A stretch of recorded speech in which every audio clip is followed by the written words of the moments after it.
De même, Christ, qui s'est offert une seule fois pour porter les péchés de plusieurs, apparaîtra une seconde fois à ceux qui l'attendent pour leur salut. Hébreux 9, 28. Remarquez, ceux qui l'attendent. J'ai combattu le bon combat, j'ai achevé la course, j'ai gardé la foi. Désormais la couronne de justice m'est réservée. Le Seigneur, le juste juge, me la donnera dans ce jour-là. Et non seulement à moi, mais encore à tous ceux qui auront aimé son avènement. De Timothée 4, 7, 8. Remarquez encore, ceux qui auront aimé son avènement. Si je désire ma pleine part dans l'héritage céleste, je dois vivre pour son avènement. Si je veux mon héritage, je dois vivre pour son avènement, le désirer, l'attendre. Il revient pour moi, je dois être trouvé prêt, car il peut venir à n'importe quel moment. Parfois, lorsque nous allons dans une maison sans y être attendus, nous devons d'abord frapper et demander « Puis-je entrer ?» « Attendez, s'il vous plaît, » répond notre ami. « Laissez-moi me peigner. » Ainsi, nous attendons pendant que notre ami se peigne et met son manteau. Mais nous devons être toujours prêts pour la venue du Seigneur Jésus-Christ. « Seigneur, je suis prêt. Tu peux venir maintenant, je serai si heureux de te voir. Je sauterai de joie lorsque je le rencontrerai et que je le verrai. » Il n'y aura pas l'ombre d'une question, et nous qui attendons son retour, nous devons être prêts. C'est pourquoi nous devons prendre part dignement à la table du Seigneur et sonder nos cœurs en disant « Seigneur, sonde-moi, sonde-moi.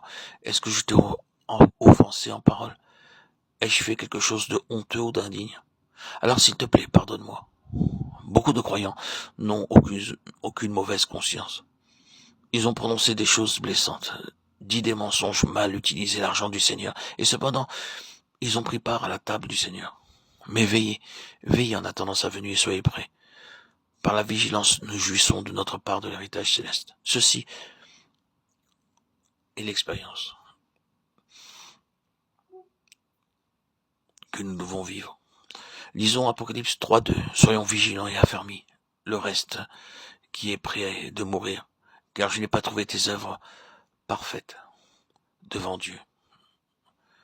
J'ai mis devant toi une porte ouverte, Apocalypse 3.8. Une porte qui est ouverte par le Seigneur Jésus-Christ. Il y a beaucoup d'âmes assoiffées et de cœurs affamés, prêts pour recevoir le message. Nous devons sortir, mais non pour gaspiller le temps en distribuant des traités ici et là. Nous devons prier. Seigneur, voudrais-tu me montrer la rue et la localité où aujourd'hui quelqu'un est prêt pour recevoir l'évangile? Recherchez sa volonté et sa conduite dans votre service, et il vous montrera.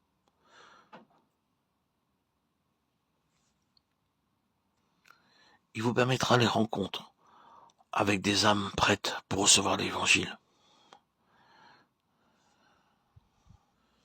Ne faisons rien de notre propre initiative, demandons au Seigneur. Invoquons l'Esprit Saint pour qu'il puisse nous guider. Un jour, je priais, Seigneur, dis-moi où aller. Mon ami et moi, nous sortîmes pour une réunion en plein air, pour distribuer des tracts, des évangiles, des Bibles. Je dis à mon ami, restons ici, debout et prêchons. Mon ami me dit, si nous allions plus loin à l'ombre des arbres, les gens viendraient là. Je répondis, non, le Seigneur nous dit de rester ici et de prêcher. Bien qu'il n'y eût personne, nous chantâmes un cantique, puis je prêchai. Après que j'eus terminé de donner le message, un petit homme vint vers moi et dit, j'étais derrière le mur et je vous écoutais. Dieu vous envoyait à cause de moi. Puis il ajouta, il y a une famille qui habite la porte voisine de la mienne qui me demande de leur dire le chemin du salut, mais je ne le connais pas. Voudriez-vous venir, s'il vous plaît? Nous y allâmes joyeusement. L'homme, sa femme et ses enfants se rassemblèrent avec larmes autour de nous. Nous sommes si reconnaissants que vous soyez venus pour nous annoncer l'évangile, dirent-ils. Le Seigneur nous a ouvert une porte dans beaucoup de foyers, mais nous devions les découvrir par la prière. Seigneur, dois-je aller au nord, au sud, à l'est ou à l'ouest? Dirige-moi là où je dois aller, oins-moi et donne-moi ton message. Et il nous donnera des âmes. C'est en entrant par ces portes que nous sommes qualifiés pour l'héritage céleste. Les âmes que nous gagnons sous la conduite de Dieu sont pour Dieu, et il les connaît. Je pourrais vous raconter beaucoup d'histoires pour illustrer comment Dieu nous conduit, comment nous marchions et quelle fut la bénédiction qui suivit. Nous avons expérimenté que par une personne, beaucoup furent sauvés. La clé est d'abord de prier, demander à Dieu quel chemin à prendre.